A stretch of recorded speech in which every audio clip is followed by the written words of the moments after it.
Viewers, Pakistan ایک ایسی ریاست ہے جس میں ہر کوئی اپنی مرضی کا قانون نافذ کرنا چاہتا ہے۔ ہر کوئی خود کو قانون، اصول و ضوابط اور آئین سے بالاتر سمجھتا ہے۔ جیسے کہ تاجر اپنی مرضی کے ریٹ پر اشیاء بیچنا چاہتے ہیں، جاگیردار اور وڈیرے اپنی مرضی کا قانون بنانا چاہتے ہیں، سیاستدان خود کو قانون سے بالاتر سمجھتے ہیں اور قوم پرست مرضی سے ریاست کے اندر ریاست بنانا چاہتے ہیں۔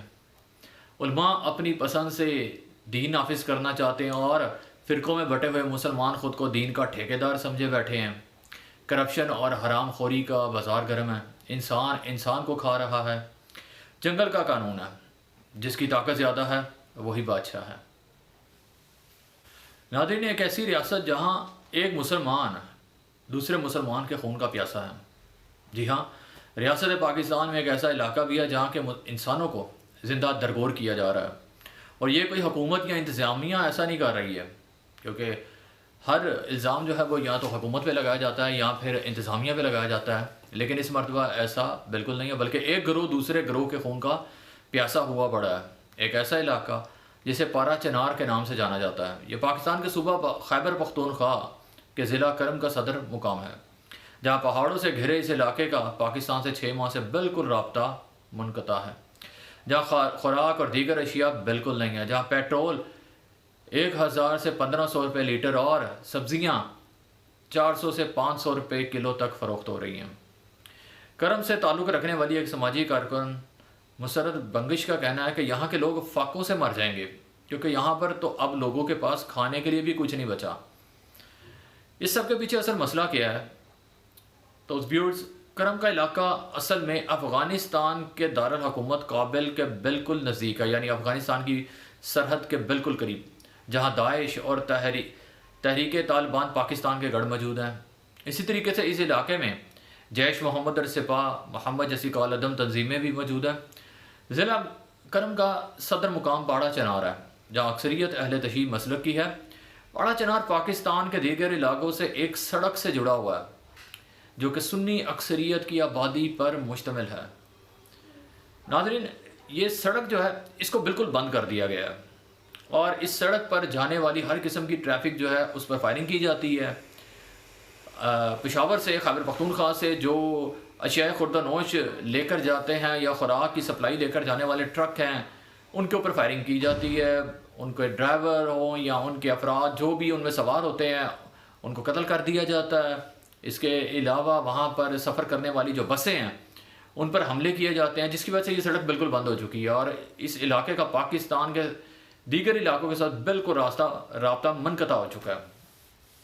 ناظرین، اس کی وجہ کیا ہے؟ آخر ایسا کیوں کیا جا رہا ہے؟ اس کے لیے ہمیں تاریخ کو دیکھنا پڑے گا کہ اصل میں اس کا مسئلہ ہے کہاں سے۔ تو ویورز، ہندوستان میں انگریزوں کے دور میں 1890 کی دہائی میں اس قبائلی علاقے کو باقاعدہ آباد کیا گیا تھا، اور اس کے بعد یہاں زمینوں کی تقسیم شروع کی گئی تھی، اور انہی زمینوں کی وجہ سے 8 درجنوں افراد ہر ماہ اپنی جانیں کھو بیٹھتے ہیں۔ چونکہ کرم کے زیادہ تر علاقوں میں لینڈ ریکارڈ ہی موجود نہیں ہیں، اس لیے مختلف قبائل زمین کے ٹکڑوں کی ملکیت کے دعوے دار ہیں۔ اس کے ساتھ ساتھ یہاں مسلک کی تقسیم بھی موجود ہے۔ کئی زمینوں پر سنی قبائل قابض ہیں اور کئی پر اہل تشیع قبائل جو ہیں وہ قابض ہیں۔ ویورز، پاڑا چنار کی مرکزی شاہراہ سے گزرنے والی ٹریفک جو ہے اس کو تو بالکل بند کر دیا گیا، اور تقریباً اکتوبر 2024 میں ایک بس پر بھی فائرنگ کی گئی، جس سے 44 افراد جاں بحق ہو گئے۔ یہ شاید اس لیے کیا جا رہا ہے کہ یہاں کے لوگ تنگ آ کر خود ہی اس علاقے کو چھوڑنے پر مجبور ہو جائیں۔ اس کے علاوہ یہاں پر جو سنی اور اہل تشیع قبائل کے درمیان میں جو مسائل چل رہے ہیں وہ بھی اپنی جگہ ایک اہمیت رکھتے ہیں، اور اس کی تاریخ بھی بہت پرانی ہے کہ لکھنؤ میں جب پہلی مرتبہ سنی اور شیعہ مسلک کے درمیان میں جو واقعہ ہوا تھا اور وہاں پر فرقہ وارانہ جو فسادات ہوئے تھے، وہ ایک پہلا واقعہ تھا یہاں پر غیر تقسیم ہندوستان کے اندر، اور اسی واقعے کو مد نظر رکھتے ہوئے یہاں پر یہ مسائل سارے سامنے آئے ہیں، اور اس کے بعد رفتہ رفتہ یہ اسی طریقے کے فرقہ وارانہ فسادات یہاں جنم لیتے رہے ہیں، جس میں ہزاروں لوگ اپنی جانیں کھو بیٹھے ہیں۔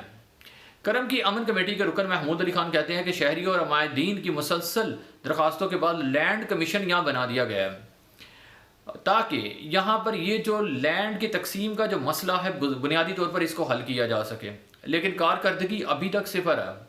جبکہ ڈپٹی کمشنر کرم جاوید اللہ محصور کہتے ہیں کہ تنازعات کے حل کے لیے حکومت کے سٹیک ہولڈرز کے کام کو مکمل کر لیا گیا ہے اور مسئلے کے حل کے قریب تک پہنچ گئے ہیں، لیکن ابھی قبائلی عمائدین سے بات چیت کرنا باقی ہے۔